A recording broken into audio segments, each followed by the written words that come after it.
Estamos de volta. O programa de hoje, muito interessante, diga-se de passagem. O primeiro bloco foi espetacular. É sobre como deve ser a remuneração do síndico. Se você perdeu o primeiro bloco, volte e assista. Se você já assistiu, que bom. Chegou o segundo bloco, vem comigo.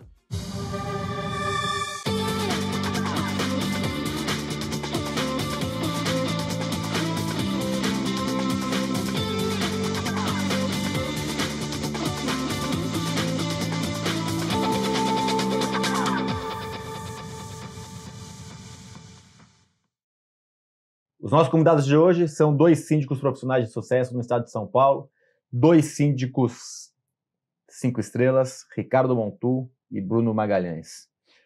Bruno, eu falei fora do ar sobre o momento do síndico, síndico iniciante, síndico experiente, e com certeza você hoje é muito melhor do que você era 10 anos atrás e vai ser muito melhor daqui a 10 anos, assim espero, continuarmos evoluindo como temos que ser profissionalmente e pessoalmente. Dentro desse contexto, como que você enxerga essa disputa que muitas vezes existe? Você chamam-se 4, 5, 10, 15, né? Depende de cada processo seletivo para síndico profissional. E aí você tem momentos. Então, eu tenho certeza que você cobrava um valor diferente do que você cobra hoje como síndico. E aí, essa percepção, esse momento, queria que você falasse um pouco sobre isso, de valor sobre experiência profissional. Sempre todo condomínio ele tem uma característica de ser único. Então, nenhum proprietário quer ser comparado com outros condomínios. Ele fala do dele, ele quer entender o problema que ele tem na quadra dele, no campo dele, dentro da área comum dele. Então, para ele não interessa se você tem experiência ou não, né? Eles acham muito que basta você estar presente, o que o Ricardo falou um pouquinho no programa anterior, e se você está presente, você vai resolver as demandas, independente se você tiver experiência ou não. E na prática, o que a gente percebe é que é exatamente o oposto. Você ter os contatos, as pessoas que sabem resolver, as pessoas que já passaram por aquele problema, então você vai direto na fonte, em vez de ficar gastando dinheiro com obra, atrás de obra. E a experiência, ela precisa ser passada. Eu percebo que o tempo que você tem conta bastante quando você está se apresentando. Infelizmente, são 10, 15, 20 empresas em alguns processos que se coloca. As pessoas não têm tempo nem de ouvir a apresentação, muitas vezes 5 minutos para se apresentar. Não dá tempo para você passar a experiência que você tem, isso tem que ser levado em consideração na hora de precificar e você tem que estar muito seguro daquilo. O Ricardo, acho que ele sintetizou bem, o que ele disse foi, você tem que saber dizer não, né? Saber o momento de falar, olha, obrigado, mas infelizmente aquilo que vocês precisam é o que está aqui nesse escopo e eu não vou poder atender se for de outra forma. E o Ricardo enfatizou duas coisas no primeiro bloco, numa outra resposta que foi sobre o feeling e a experiência, que eu acho que estão ligadas, né? Feeling e experiência. Talvez você faz hoje em 1 hora o que você fazia em 10 horas no passado. Então esse negócio de quanto tempo é relativo. Se eu resolver seu problema em 2 minutos, não é melhor do que eu resolver em 2 meses? Sim. Então a minha experiência, e experiência não é só tempo, né? Porque eu posso trabalhar 10 anos como síndico e não ter me aprimorado, não ter me envolvido, não estar ligado no que está acontecendo e não ter praticamente ganho experiência.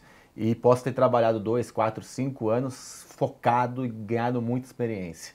Então, eu acho que esse é um ponto importante e é muito difícil de mensurar, né, Ricardo? É muito difícil. E aí que está o valor, né? O valor está justamente nisso, naquilo que você acumula, trabalha, se empenha, e isso precisa ser demonstrado para as pessoas também, né? Se elas não compreendem, é uma pena. A gente precisa procurar se valorizar e estar próximo daqueles que reconhecem o seu trabalho, né? Muitas vezes nós deixamos um condomínio, mas com a sensação de que ali o seu trabalho foi bem feito, foi desenvolvido e você sai dali com essa exata noção, né, por conta do profissionalismo. Mas você precisa avaliar também se ali aquela estrutura e as pessoas daquela comunidade entendem o exato valor do trabalho que você entrega. Caso contrário, eles continuam com as demandas e dão o sentido para o condomínio que eles bem acharem que deve ser, né? Porque nós somos apenas uma ferramenta nesse processo, né? Uma coisa que é interessante notar é que nesse processo todo até da escolha, as pessoas querem um preço baixo na hora de pagar ou de contratar, o menor possível, mas na hora que precisa cessar o profissional, aí eles esperam experiência, Melhor. esperam profissionalismo, esperam uma boa entrega. Então, tem que saber equilibrar essa balança na hora de realmente contratar. Tá gostando do programa? Já deixou seu like? Deixe seu like, faça seu comentário. Sim, não, o que você gostaria de ouvir aqui no nosso programa? É muito importante a sua opinião e também compartilhe, dissemine informação de qualidade. E estamos nas principais plataformas de podcast, inclusive com extra, que é exclusivo para quem está nas plataformas de podcast. Então, se você está no YouTube, vem para o podcast também para dar uma olhadinha, que é um bate-papo informal com experiências dos nossos síndicos profissionais. Bruno, você estava aí, se quer falar alguma coisa, complementar? Eu vi você se coçando para falar alguma coisa aí. Eu vou complementar porque há muito tempo, como o síndico, ele vem já do histórico, né, em que você está ali à disposição dos moradores, as pessoas têm dificuldade hoje de comparar preços com o que se tem no mercado. Então, o que o síndico é? O síndico é um advogado, o síndico é um administrador, o síndico é um psicólogo, e isso é difícil da gente mensurar, mas você sabe que ultimamente eu tenho pensado da seguinte maneira: o síndico está mais parecido com a área da saúde, ele está mais parecido com o pronto-socorro. Então é como se você estivesse pagando um plano de saúde, porque você tem diversas especialidades ali para te atender. Sim. Você vai ter a especialidade da psiquiatria para tratar de problemas mais complexos, você vai ter que ter a especialidade ali do pronto-socorro para resolver o problema na hora que tiver uma obra. E por esse valor que se paga para um plano de saúde, né, quando você está dentro de São Paulo, não há comparação. Então, a disposição que você tem que estar, então, final de semana que você teria para curtir, para você estar lá com sua família, você acaba dispondo de um plantão. Você está sempre de sobreaviso, né? Sempre com a equipe à disposição para atender algum tipo de chamado, algum tipo de urgência que apareça por lá. Portanto, eu vou mais no sentido de plano de saúde. Antes eu falava seguro, é um seguro você ter um síndico honesto, é um seguro você ter um síndico que não vai colocar a mão no dinheiro do condomínio, mas hoje está mais parecido com plano de saúde. Você paga para ele estar lá cuidando do que é seu e na hora que você precisar você poder acionar. E mensalmente pode até parecer caro, mas quando você precisa efetivamente de uma estrutura, de um atendimento bem realizado, ou de uma resposta bem elaborada, ou do direcionamento bem dado, aí ele se mostra que vale a pena. Isso claro, né? Ricardo, que também é um comparável que a gente pode fazer com o gestor prefeito, governador, presidente. Eu considero o síndico um mini prefeito. Sim. E a gente pode trazer um pouco a realidade para o início do processo que a gente teve em 2019, né, com a pandemia. E aí a gente viu, enquanto tinha ali governantes que estavam indo bem. No dia a dia, entrou ali, não eram tão competentes, mas quando veio o problema da pandemia, alguns souberam lidar e outros não souberam lidar. Enquanto o condomínio está andando normal, não tem muito problema, talvez um síndico menos experiente ou menos capaz não faria tanta diferença.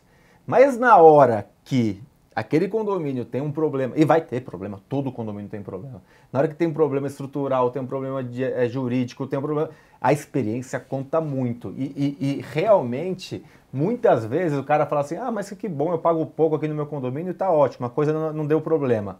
Eu acho que tem esse fato do plano de saúde, por isso que eu pensei nisso, no comparável com o plano de saúde. E tem um outro ponto que é um comparável com consultoria, né? O condomínio está indo bem, mas podia talvez estar muito melhor em outras frentes, né? Economia de energia, por exemplo.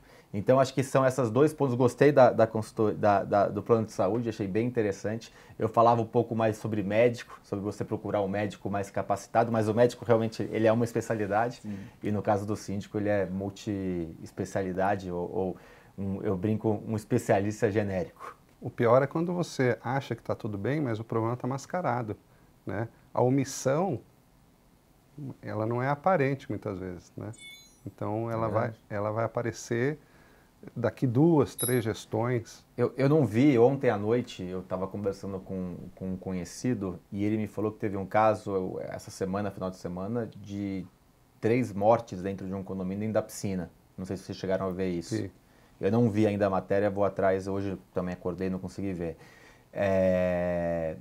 Por uma instalação de uma luz dentro da piscina que deu choque e matou 3 pessoas. Quanto vale isso? Né? O quanto vale a vida humana? E o síndico, ele lida com a vida humana. Ah, é muito difícil de acontecer. Aconteceu isso uma vez nos últimos 20 anos. Mas se fosse você, seu filho, sua filha, seu irmão... Então, assim, a importância... E aí eu queria trazer para você de novo, Bruno, a importância que as pessoas não entendem que o síndico tem na segurança externa e principalmente interna, né? Que pode chegar até uma desgraça com 3 mortes dentro de uma piscina. Isso é um paralelo, aqui no Brasil principalmente, por conta do político. O síndico, ele é um político, ele é uma figura política, ele é eleito. Então, por ter um mandato, né, geralmente de 2 anos, ele é político. E a gente faz isso na nossa vida pessoal, a gente não liga muito para a política. Então, a gente não escolhe bem os governantes, a gente não vai atrás de pegar informações daqueles que vão nos representar. Quando a gente acaba escolhendo o síndico, vai nessa linha. Sabendo que é um político, você pode escolher uma pessoa mais popular, pessoa que fala bem, mas você não olha a experiência e tudo aquilo que ele vai te trazer. Quando dá o problema no condomínio, principalmente de segurança, e aí você, putz, o cara era gente boa. Quantas vezes a gente já não ouviu isso, né, Ricardo? Exato. Não, mas ele era tão legal, estava aqui, dava bom dia, porque é uma figura política. Então, acho que o brasileiro ele precisa Bela analogia. Entender bem sobre isso. O que ele está colocando na mão dos governantes, o que ele está colocando na mão do representante ali do condomínio dele. É verdade. Vou chamar um quadro que é o Aplicando Advertência e já volto para vocês. A advertência hoje vai para você que busca síndico pelo preço. Não. Às vezes R$10, R$20 por unidade faz total diferença. Porque síndico não é custo, síndico é investimento. Um síndico capacitado valoriza seu empreendimento, seu imóvel, te traz mais conforto, te traz mais segurança. Então são vários aspectos que você ganha. E muitas vezes é por uma diferença pequena. Se pensa em R$1.000, R$2.000, R$3.000 para o condomínio mensalmente, mas não se pensa por unidade. Quanto vale uma segurança, uma vida humana? Quanto vale um conforto? Quanto vale a valorização do seu imóvel para você pensar em trazer um síndico menos capacitado, muitas vezes para pagar um pouco a menos? Fica a dica, fica a advertência. Ricardo, a gente vai encerrar aqui e vai para os nosso especial ali, nosso extra nas plataformas de podcast. E a gente, vocês vão contar alguns casos, um caso cada um específico, e eu conto um caso também curioso para o nosso público. Queria te agradecer por enquanto no YouTube e deixar você fazer o seu recado final aí. O professor Gabriel disse no último evento Síndico 5 Estrelas que nós não estamos aqui para navegar em mares calmos, né? Então, a gente sabe que os mares são turbulentos na maioria das vezes e é importante valorar e valorizar bem o nosso trabalho enquanto síndicos, né? E para que as pessoas e trazer para que as pessoas percebam efetivamente esse valor. Então, muito bom. Agradeço a oportunidade mais uma vez de estar aqui. Eu que agradeço. Por enquanto, muito obrigado e deixa o seu recado final aí. Bom, obrigado, Ricardo. Novamente, é sempre um prazer estar aqui compartilhando informação. E o recado final vai para os proprietários, os moradores que querem agregar no condomínio, querem trazer pessoas com experiência para trabalhar ali dentro do conforto, da segurança dele. As informações precisam ser compartilhadas, as boas experiências e as más experiências, principalmente, elas precisam ser compartilhadas. E a gente tem que sair um pouco da nossa bolha, né? Sair daquilo que a gente vive e olhar o que está sendo feito lá fora, participar mais da vida em comunidade. Acho que esse é o grande diferencial que a gente espera como pessoa dentro da figura do condômino morador. E é isso. Vamos sair da caverna. Vamos sair da caverna. Boa. Pessoal, quem está no YouTube ou nas plataformas de podcast, muito obrigado. Sua audiência é muito valorizada por nós. Para quem está no YouTube, até semana que vem.